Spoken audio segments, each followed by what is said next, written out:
It is Monday, May 4th, and welcome to another edition of Your Voice, Your Future. I'm Armstrong Williams, your moderator. Tonight, we will cover the latest on the fog of war. We're going to talk about Mandani in New York and the racial gerrymandering that is sweeping the country. Where would it all land? People are confused. Districts are being redrawn, as well as maps. All that and much more. And MAHA always wraps it up. Sam Faddis, the UAE is just lambasting Iran at the moment for the attacks. Why is Iran attacking the UAE? Well, I mean, they don't think they have lost this war. They are not done.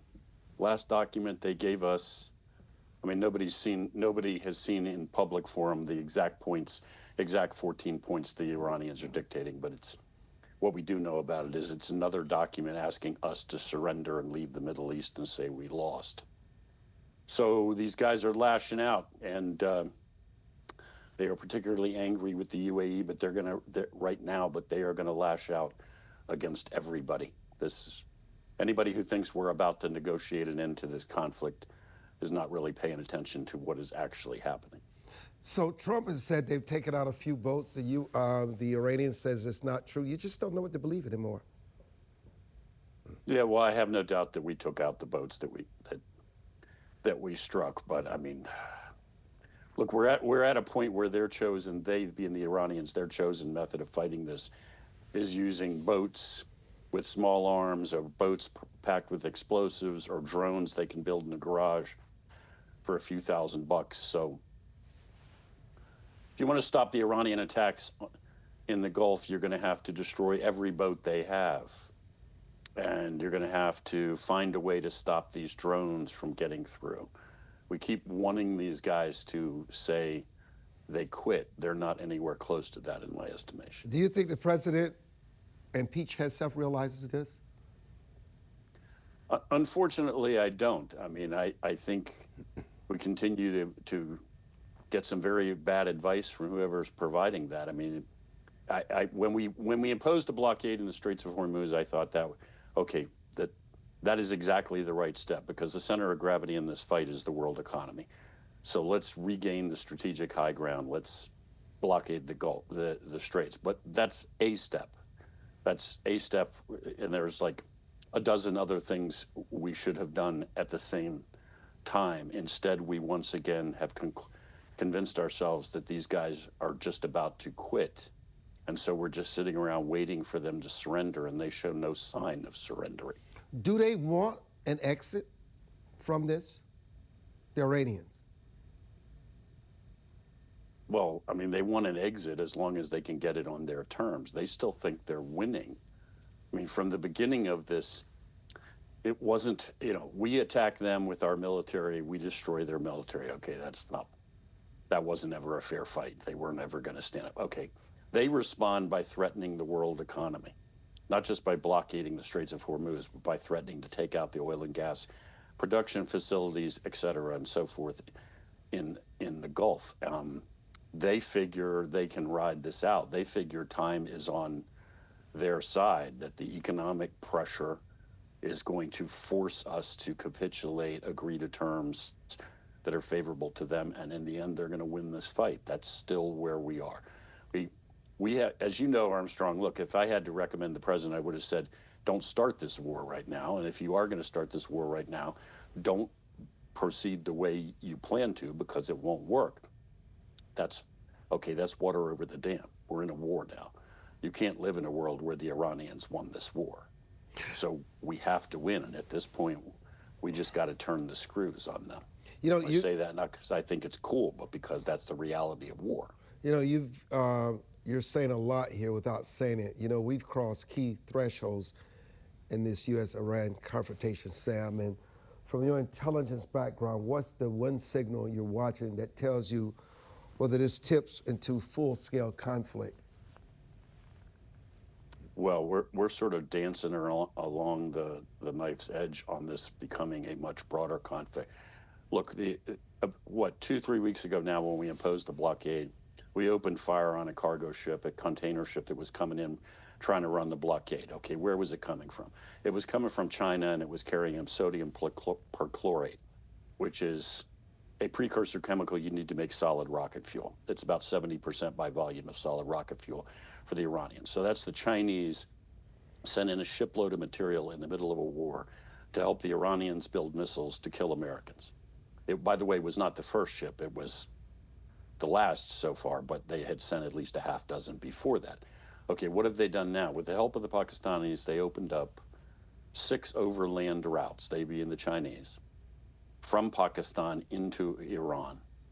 The stuff that's what the ships are bringing the containers to Pakistan now, they're being put on trucks and they're going overland into Iran. So the Chinese didn't skip a beat, right? They're sending them the stuff to build the rockets. They're sending them the electronics for the drones. They are arming an adversary that is killing Americans in the middle of a war. Should we retaliate against the Chinese? Well, I think we ought to retaliate now. I'm not talking at this point kinetic action, but I don't think you ought to pretend like this is not happening. I don't think the president ought to go to China for any visit, and I think every Chinese company that it touches this effort in any fashion ought to just simply be banned from doing business in the United States, and it ought to be banned from using the banking system that we effectively control. I mean, we have to respond forcefully. These guys are literally helping the Iranians build ordnance to kill Americans, but they are doing other things too. They're providing all the targeting data to these guys. They're helping them make their drones more precise and more dangerous. They're helping the Iranians in a shooting war with the United States of America. That's where we are. If the Strait of Hormuz were disrupted tomorrow, Sam, how quickly would this shift from a regional conflict to a global economic crisis? And the question of presidential authority versus congressional authorization is back at the center stage. Also, in practical terms, does that debate matter in real time during conflict? Well, look, the economic situation is already grave. And I think the reason people aren't yet facing that directly is because they continue to hear things from the administration suggesting that we're almost at an end. And so whatever pain you're feeling, it's going to go away tomorrow and it's all going to be good. I don't see any evidence that that's true. Is there going to be an immediate political crisis because of the War Powers Act? You know, there's always been debatable whether the War Powers Act is even constitutional. That's not going to, there's not some, we're not going to hit a full stop and all of a sudden the war is going to have to be shut down because of that. But the broader political context, I think, is really critical, which is we started this war, I guess, thinking it was going to be over in a week. So we didn't really bother to build the political consensus to get the American people on board with this conflict, right? We just sort of thought we're going to do, I guess we thought we were going to do this and it would be over before anybody was paying any attention. Now we're into something that's becoming a lot more protracted and already having economic consequences, and they could get much worse. And anybody who can read a poll knows what the American people think about that. They are not happy. This is not a popular war, which is another reason, by the way, that the Iranians don't think they're losing. I mean, they're smart boys and girls, and they've got people inside the United States, and they can access the internet too. They know exactly what's happening. So how do you think adversaries then, like Iran, interpret that internal U.S. division? Does it embolden them or restrain them?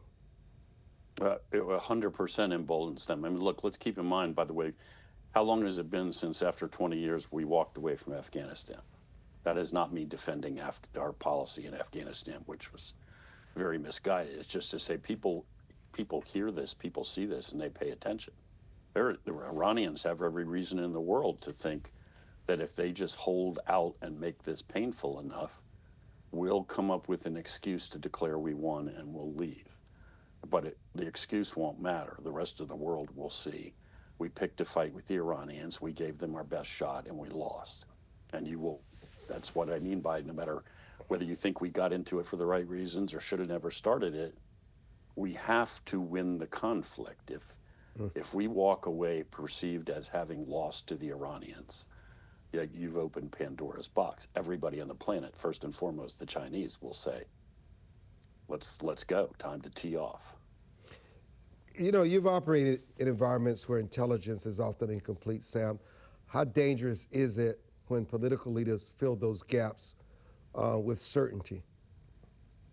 Yeah, it's really dangerous. And I mean, I suspect I know that our intelligence on Iran is inadequate, but it is always a problem when you have political leaders that basically, they ask you to give your assessment. You give them your best assessment. It doesn't fit with it's not what they wanted to hear.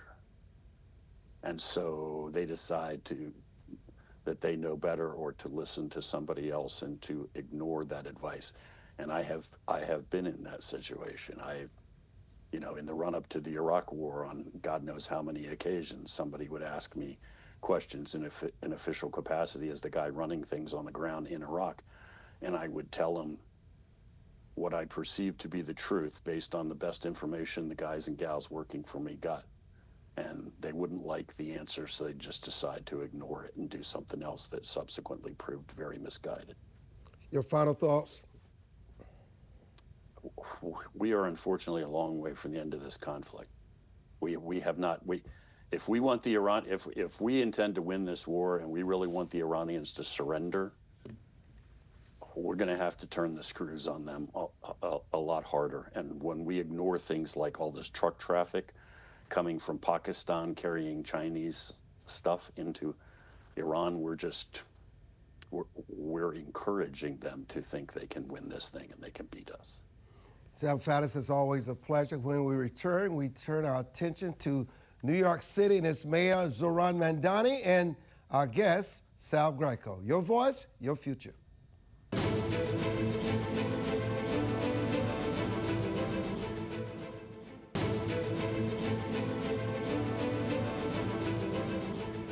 Zohran Mamdani sold New Yorkers a sweeping socialist vision: free childcare, rent freezes, policy overhauls, overhauling the police, and expansive new city programs. But within his first 100 days, reality has finally intervened.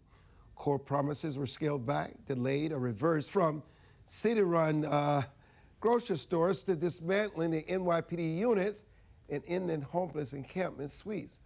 Budget pressure only deepened the retreat, forcing delays on smaller class sizes and cuts to housing affordability plans. This is the pattern: bold promises, limited delivery.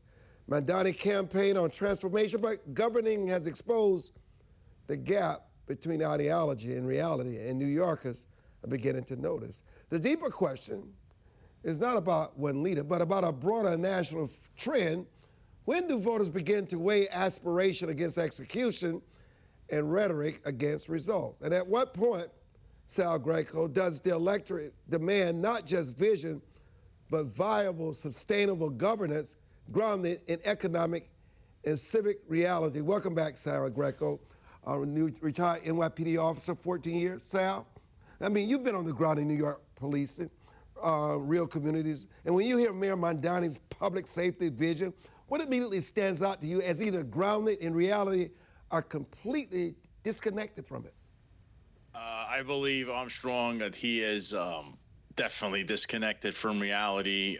Just in the last 48 hours, you saw an incident that had occurred in the Wyckoff Hospital out in Bushwick, where ICE agents were, conducting their business, right? It's a law enforcement agency, whether anyone wants to admit this or not. And while in, course of this action, they were surrounded by protesters, not just protesters, anarchists. The police came in, and the police are there to do what, Armstrong? Their job. They're supposed to stop anything from becoming civil unrest. That's their main goal out there. Is no civil unrest. They bring civility. So no, They're not there to help ICE enforce their civil immigration enforcement, whatever they're doing. They're there to keep the peace. Here come the protesters and the anarchists. In Armstrong, I saw they took over a bridge. They started throwing garbage cans at police officers. They broke one of the vehicles. They tried to take over a vehicle. And it's a repeat of what we've seen over and over again when you let these anarchists infiltrate these protests. So it went from peaceful to anarchy real quick. And then what did we see? Mamdani today goes on and says, well, my officers were not involved and will never be involved in civil enforcement with ICE or immigration enforcement. But they weren't. They're there, Mr. Mayor, to keep civil unrest from occurring. So I don't know why he stepped out of line. He should have said, my police officers, if you put a hand on them while they're keeping the peace, you're going to be arrested, and we're going to seek the highest charge and for the longest amount if you do this. I didn't see that, so it tells me Armstrong is a disconnect. And, you know, he was a state assemblyman for, 4 years. Nobody ever knew what he was doing. He was barely up there in Albany. And now he's learning on the job, and you're seeing that being mayor is not as easy as it looks, right? That's what we're seeing. You know, he has advocated, Sal, for significant changes to policing and resource allocation. From your experience, what happens on the streets when funding or support for law enforcement are reduced? And also, is there a growing divide between political messaging and lived reality in cities like New York? And are policymakers like Mamdani listening to officers and residents or speaking past them? Yeah, like one of his big objectives has been to disband the Strategic Response Group, that's SRG, and their number one focus is usually they're there for protests. Now, you've seen them over the years. They have the flex cuffs, and they're out there whenever there's a big event. They're now called in because now there's a protest settlement agreement Mr. Eric Adams signed off on stupidly a few years ago.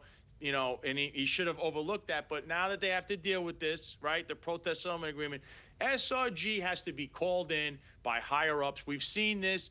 This came into effect recently in other protests that happened. So his vision is to disband this unit, or really what it's going to happen here, Armstrong, is rebranding this unit. He wants to bring in community people, basically civilians, to help out. This is just a pipe dream that the police department tried this in the early 90s and it failed. So this was the old task force that used to handle protests as well.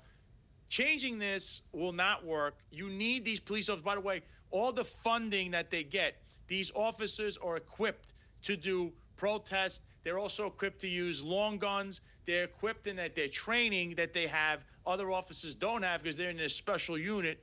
If you disband it and then send these officers all over the place, you have highly trained officers in precincts that now what? They have to respond from different precincts to these things. It doesn't make any sense. It only makes sense that Armstrong, that rhetoric wants to match what he promised on the campaign trail, which was to disband this unit, which is probably just going to rebrand it. But overall, if you cut off the training and the money, which that's what funds a police department, training is what you need. All these officers need to be trained all the time for new things.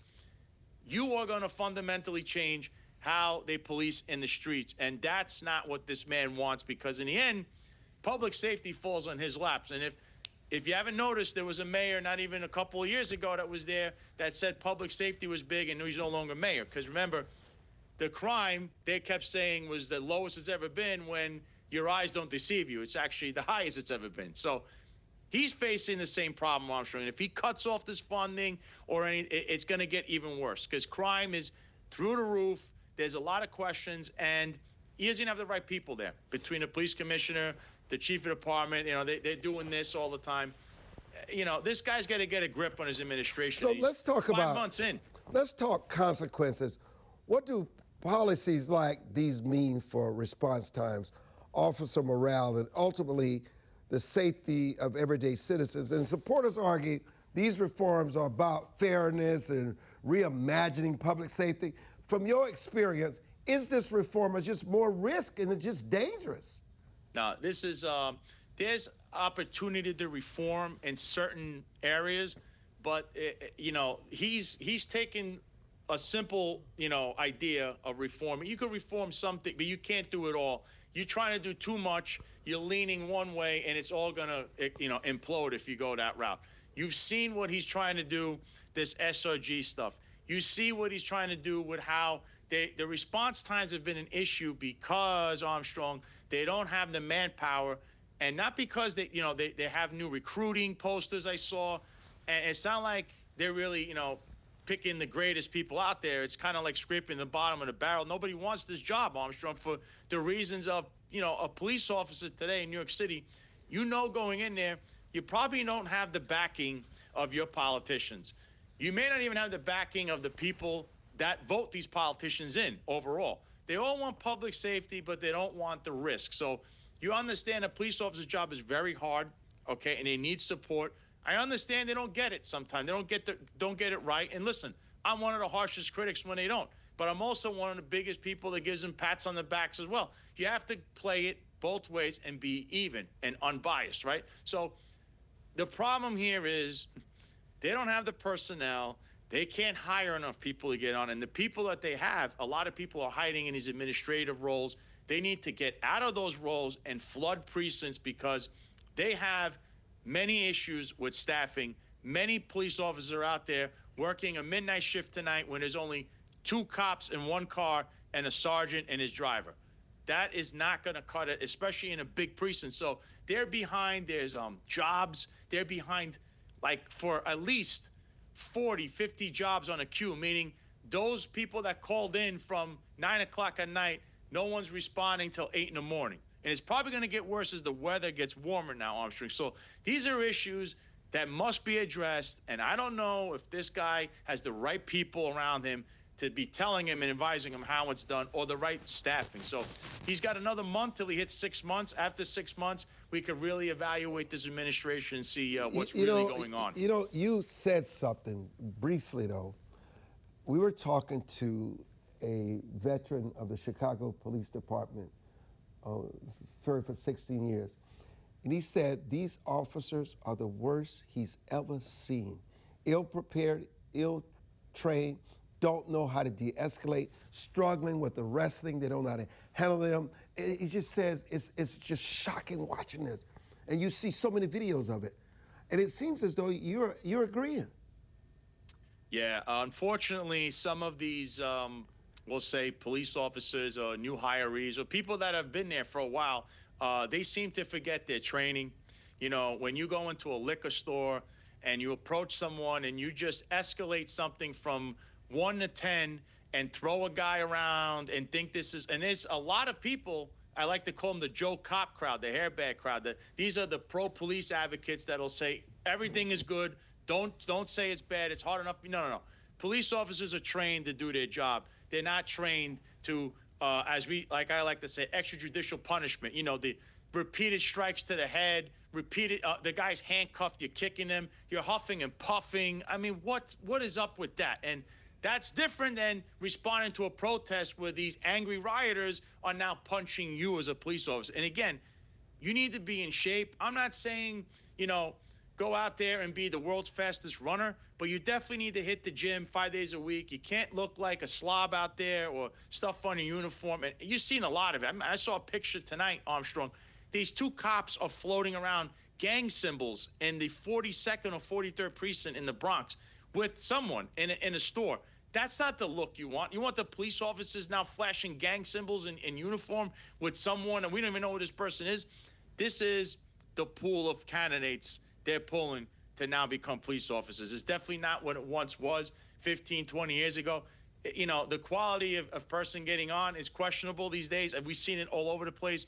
They don't know what they're doing. They don't know how to be trained. They don't know the procedures. They don't know the case law, and those are the 3 things you need: training, procedures, case law. Know those 3 things. That's what's going to keep you safe. That's what's going to keep you from getting indicted. And that's going to keep you in the guidelines of being a police officer. Some people just don't know how to do it anymore, Armstrong, and it's very scary because they're the ones keeping us safe out there in the streets. So it's a double-edged sword, Armstrong. I got to ask you, how is former Mayor Rudy Giuliani? We heard about the fact that he was admitted and was in critical condition. So I understand that he had a case of, I believe it's a bad pneumonia. He was on a respirator, but now he's getting better. So they have him stable. I know that was critical last night, but I think they got this under control. So I think Rudy will listen. Rudy's one tough SOB, and I'm pretty sure that he's going to get through this and be there for his birthday party at the end of the month. And I definitely wish him well. He's a fellow Paisan. A good friend, Roger Stone, also wished him well. He's a good friend of Rogers and the president, and he's one of the greatest mayors in New York City of all time. I was a little younger, but I remember when I was young, he was the mayor, and when 9/11 came, he was the mayor and then passed the baton to Michael Bloomberg, who eventually became my boss when I was in the NYPD. So he left New York in great shape. Unfortunately, it's been ruined over the past now 3 mayors, and I would hope that somewhere along the line they say, maybe what Rudy did worked. Let's just try to take a few elements of this and implement it today. But Sal, it is always. I wish for the best for Rudy. I hope he recuperates right away. Sal, it's always a pleasure having you on. Thank you for your insights. When we return, Stephen Richard will join us to talk about the new maps and the redistricting across America. Your voice, your future. We'll be back.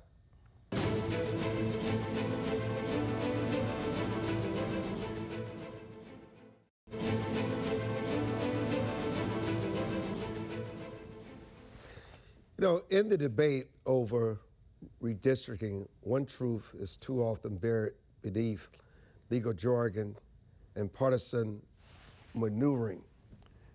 Gerrymandering is at its core about voter dilution. It is the quiet engineering of political outcomes line by line until communities that should speak with strength are instead reduced to whispers. And for decades, one of the most consequential tactics has been cracking, splitting cohesive communities, often black voters, across multiple districts so they become a minority everywhere and a majority nowhere. And I must tell you, the impact is pretty profound. A population large enough to influence elections has a serious impact throughout the country, and we should not take this lightly because this becomes marginalization by design. The principle at stake is fundamental. In a representative democracy, voters are supposed to choose their leaders, not the other way around. And when district lines are drawn to dilute the power of specific communities, that principle is not just strained, it is inverted. And so, but today's redistricting debate is not as simple as the past versus the present. It is more complicated, more layered, and more revealing of the nation's ongoing struggle with race, power, and representation. And let me just remind you that in seeking to correct historic injustices, lawmakers have often turned to race as a central factor in drawing district lines. The intention is understandable. The legacy of exclusion from literacy tests to poll taxes to outright intimidation has left deep scars in this country. Protecting minority voting strength is not only justified, it is absolutely necessary. It is embedded in the very spirit of the Voting Rights Act of 1965. And let me tell you, that is where the paradox lies that too few are willing to confront. So in attempting to protect communities, we have at times begun to define them too narrowly. We have allowed a system to emerge that assumes voters within a racial group will think alike, vote alike, and prioritize the same issues. That is not protection. It is a form of stereotyping, even when it is well-intentioned. What we do, we reduce these individuals to simple categories. It flattens the complexity of human experience into a predictable formula, political formula, and it risks replacing one form of distortion with another. Now, I'm not sure my guest, Stephen Richards, is there. Stephen. Yes, sir. Thank you so much for joining us. Of course, I appreciate the remarks, the thoughtful remarks on the Calais ruling. So, where does this take us? Well, I think it leaves a lot of question marks, and a lot of people are trying to sort that out right now. But what Justice Alito wrote from the majority was that it is no longer acceptable to use race as the determining factor in order to create districts, even if that was done to the advantage of minority districts that have long suffered underrepresentation in this country. So while it remains unlawful to say, draw a district such that no black people can be elected officials, or draw a district that purposefully minimizes the voices of black Americans, that remains unlawful under the 14th Amendment.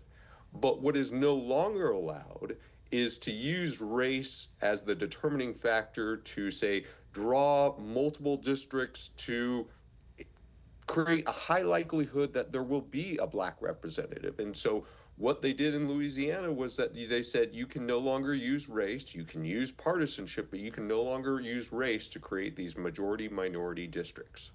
So, at its core, Stephen, gerrymandering has historically diluted minority voting powers, but critics now argue that in trying to correct that, we've gone too far. Have we crossed that line?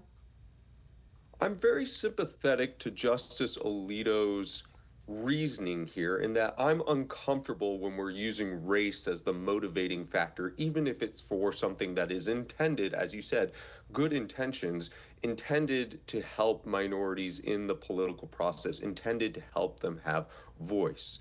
That being said, I think the problem with Justice Alito's ruling is that it becomes effectively impossible to understand when it is racially motivated. You can draw lines that party gerrymander in favor of Republicans and Democrats, and certain racial groups can be affected, and that can just be the subtext. And as long as you don't say it, it would be very hard for a racial minority group to bring a claim under the new understanding. Let me stop you there. Let me stop you there.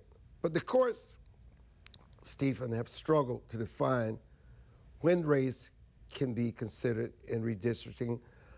From your perspective, based on what you said, where is the constitutional boundary between protecting minorities and manipulating outcomes? I gravitate more towards Justice Alito, which is that if there is explicit racial discrimination, then that's unconstitutional, and that's hugely problematic. But that otherwise, we should let state legislatures or whoever the map makers are draw the maps according to what is constitutionally permissible. And right now, that could include partisan gerrymandering. Yeah, but cracking and packing, and you're aware of this, were once tools used against these minority communities. Are we now seeing those same tactics being justified in the name of equity? I think we are, and I think that critics of Justice Alito's opinion would say, okay, well, the same thing is going to happen here because Justice Alito, your vision that racism is gone in this country is delirious. And now they're just going to say, hey, we're drawing these lines to maximize the benefit of Republicans, not to racially disenfranchise black voters, and that it will be impossible to parse the nuance there, and therefore black voters, in this case, because that's the community that was represented in Louisiana, are going to suffer as a result of this. So how do we, let me bring Nathan in on this conversation. How do we ensure minority representation without reducing voters to racial categories, essentially turning identity into the primary factor in drawing districts, Nathan? Well, that's a great question. I can't hear him. Could you answer that question for me? Stephen, let me go back to you. I can't hear him. Answer that question for me, please.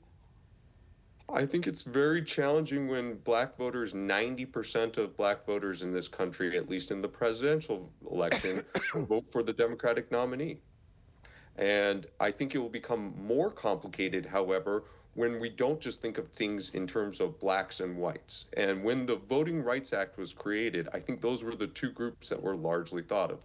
But that becomes a little more complicated out in the Western United States, and I think that'll become more complicated as this country becomes more and more Latino, and then all of a sudden, are you talking about Latinos and blacks having the same interests, even when oftentimes their political interests have diverged? Hello? And then what happens when black voters start voting a little differently than they have historically, as we saw shades of that happen in the 2024 election as President Trump started to make inroads into that community? I'm going to try Nathan again. I'm not sure I can hear him, but I at least want to give him a chance because he's here. Nathan, can you hear us? Yes, can you hear me? No, but I can't hear you. Let me go back to you, Stephen. There's a growing argument that overly engineered districts can undermine public trust. Do you believe current redistricting practices are eroding confidence in elections? I do, wholeheartedly. And I don't see how this will not further damage American confidence in our process, because increasingly it looks like politicians choose their voters rather than voters choosing their politicians. And this is going to compound that. And I think we've got a real redistricting problem. And I think it's time for Congress, not the courts, but Congress to step in here and do something and take a really close look at partisan gerrymandering. So what role then, Stephen, should independent redistricting commissions play? And are they truly independent or just another layer of political influence?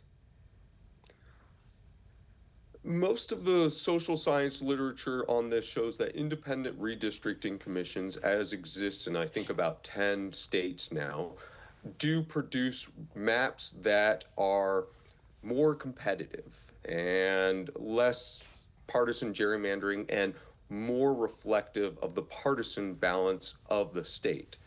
Now, they have imperfections, and oftentimes they are appointed through a political process that is gamed in all the political ways that you might think. But I think that they're still a step in the right direction. I'm disappointed that California and Virginia and others have rolled back their independent redistricting commissions for this cycle as a response to what Texas did. I think that's a step in the wrong direction, and I would like to see more states going to independent redistricting commissions, or at least put tighter parameters on what factors map makers can use when drawing the new lines. So if we could set up and design a fair system from scratch, what guardrails would you recommend to protect both minority voices and prevent abuse of the process?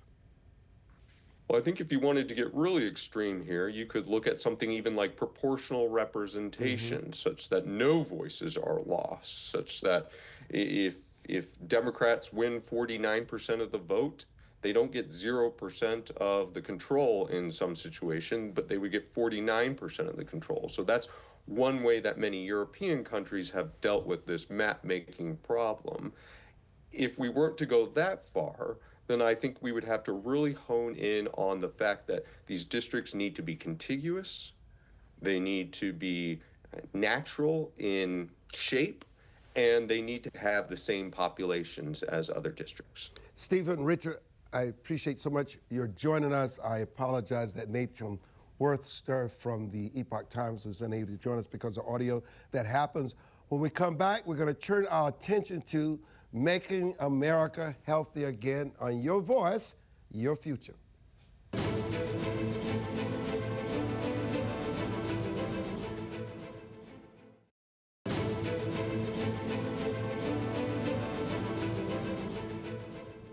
So Louis Conte, ever since I realized I would be speaking to a polygraph expert, no matter whether it's self-described or not, I was sort of looking forward to it. I know you're a writer, and you serve as the Health Freedom Editor for the MAHA Report. Let me welcome you to the broadcast. What prompted your critique of the autism? I'm sorry, I'm not hearing you. Oh, that's terrible if you can't hear me, because I can hear you. Oh, they'll figure it out. You know, I want to come back to something as they figure out my audio issue, which I think is very important. I want to come back to my conversation earlier with Stephen Richard. And I don't know if you realize that the best example, and as they would say, the mother of all lows of gerrymandering is happening right now in my home state of South Carolina. Let me go back. Can you hear me now? I hear you now. I'm so good to Oh, be with you. I was about to pivot, brother. Okay. Oh, yes, sir. Yes, I was. Forget that. Let me get back to my guest, Mr. Conte. So I was asking what prompted your critique of the autism awareness movement. Well, first of all, I'm the father of 2 boys with autism. Oh, wow. And so I actually have triplet sons, and 2 have autism. So in many ways, I think I'm really qualified to comment on what's been going on in the autism community and the world around autism. My sons are now 26. And so my commentary in the recent MAHA Report article that I wrote basically, informed my readers that my sense of it is that the organizations that hail celebrating autism awareness are really sort of messaging for all of us to stop asking questions about what causes autism. And I think that we need to get back to that. I know that Secretary of Health and Human Services, Robert F. Kennedy Jr., has made this a priority. And that's why I wrote the article that I wrote. Well, do you believe awareness campaigns are missing the real issue here? And has autism become misunderstood in this public discourse? I think that people have, to some degree, begun to regard autism as simply something that affects people who are perhaps a bit quirky and maybe socially aloof. But I can tell you from my own sons and my own experience that while that is part of what goes on with people with autism in many instances, there are comorbidities here. There are seizures.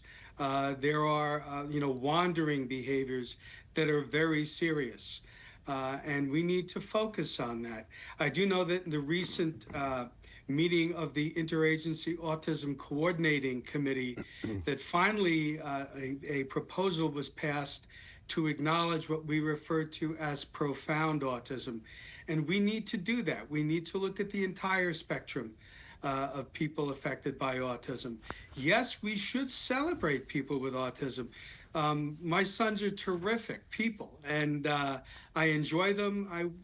I accept them for who they are, and our life is really great with them. But at the same time, we need to acknowledge the challenges that come with autism. It's interesting you mentioned your kids. How does your approach to parenting change when each child experiences autism differently? It's interesting. So one of my sons, Sam, is very verbal. He is the world's greatest Yankees fan. And so he enjoys baseball. He has a rich social life, but he's very verbal. At the same time, he will say the same things over and over again. And that can be a challenge sometimes because you have to say to Sam, let's move on to, excuse me, a new topic. Thomas is largely nonverbal, but reads people very well and understands pretty much everything. So both boys are different. And like with everybody's kids, our children, are gifts, but they are different and we have to raise them differently. Where have you felt the most supported, and where has the system, let's say the schools, the healthcare, the community, have fallen short? Well, I think first of all, now with my sons, in terms of their education, now they're both out of school, but many parents just face incredible challenges in getting their kids the services they need through the schools. I was blessed here in the community I live in that we had really good schools. I had to serve as a school board member ultimately,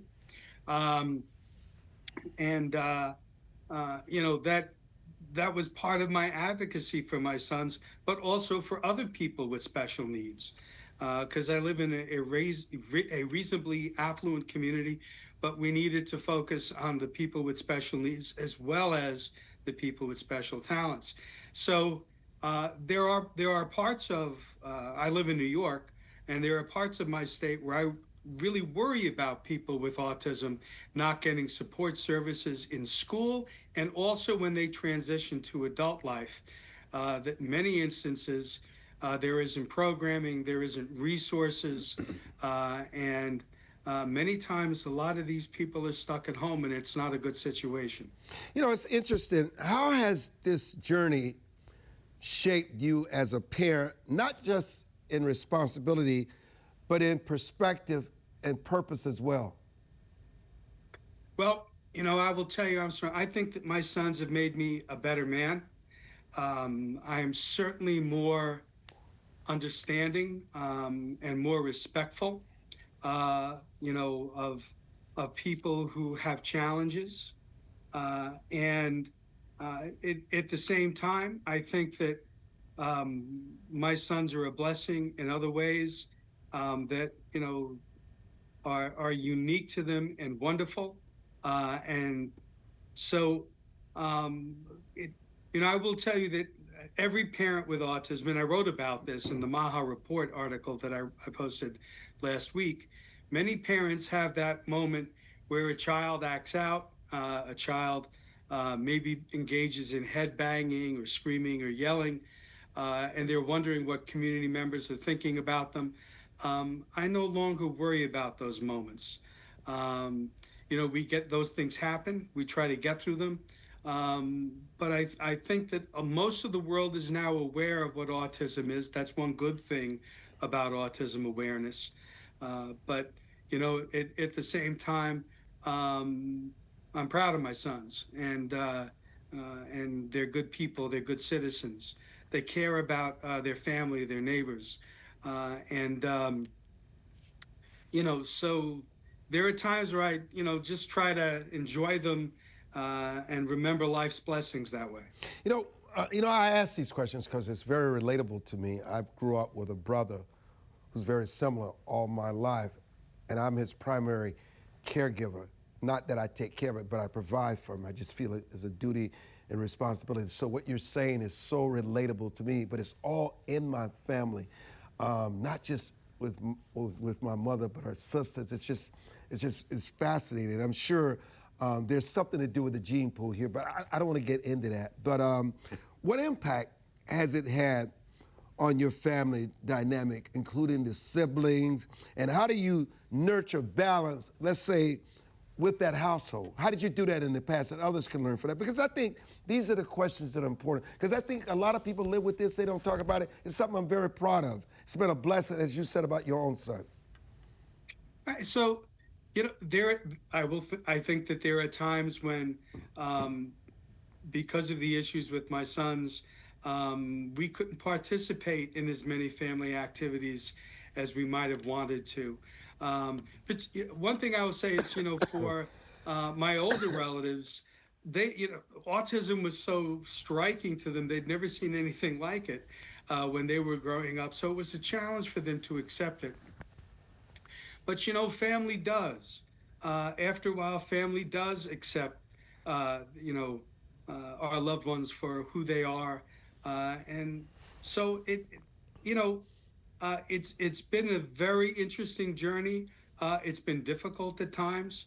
It still is difficult. There are challenges that we go through, with my sons. But, we get through it. We get through it as a family. Well, one thing I think you and I both will agree, they will always depend on us. True. That's True. just a fact. And you either walk up to that burden and accept it and embrace it, right? Yeah, it's a fact.